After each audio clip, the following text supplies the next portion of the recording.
ایک امام کی بات سنائی ہے، آؤ تمہیں دلی کے ایک مانگت کی کہانی سناؤں۔ دلی کی جامع مسجد کی سیڑھیوں پہ ایک مانگنے والا بیٹھا ہوا ہے۔ ایک بہت بڑا انگریز افسر مسجد کی وزٹ کے لیے آیا، اس نے ہاتھ پھیلا دیا، اس نے اپنی جیب سے پرس نکال کر کے چند روپے اس کی جیب میں رکھے، دوبارہ جب پرس ڈالنے لگا تو پرس گر گیا۔ اس مانگنے والے نے وہ پرس اٹھا کے سنبھال لیا۔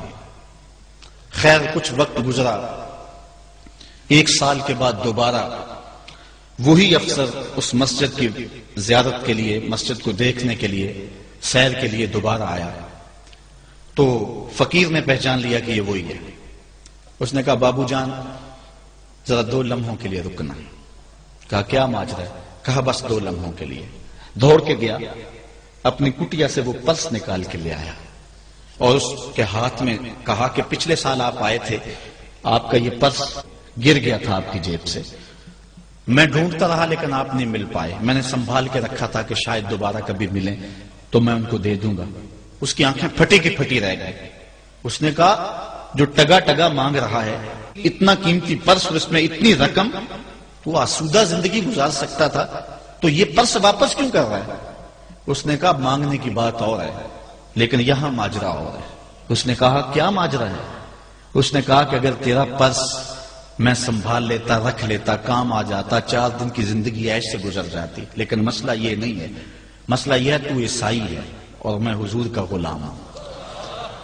کل قیامت کے دن اگر تیرے نبی حضرت عیسیٰ نے میرے نبی کے سامنے شکایت لگا دی کہ آپ کے امتی نے میرے امتی کا پرس چرایا تھا، تو پھر میرے نبی کو تیرے نبی کے سامنے شرمندگی اٹھانی پڑے گی۔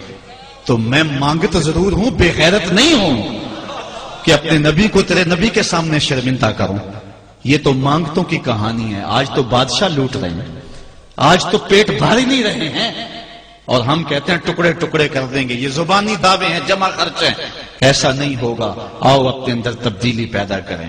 ہم اپنی ماضی کی تاریخ پڑھتے ہیں تو حیرت زدہ ہو جاتے ہیں، لوگوں میں کتنی اخلاقی بلندی تھی، آج ہمارے اخلاق لٹ گئے، آج ہمارا کردار نہیں رہا۔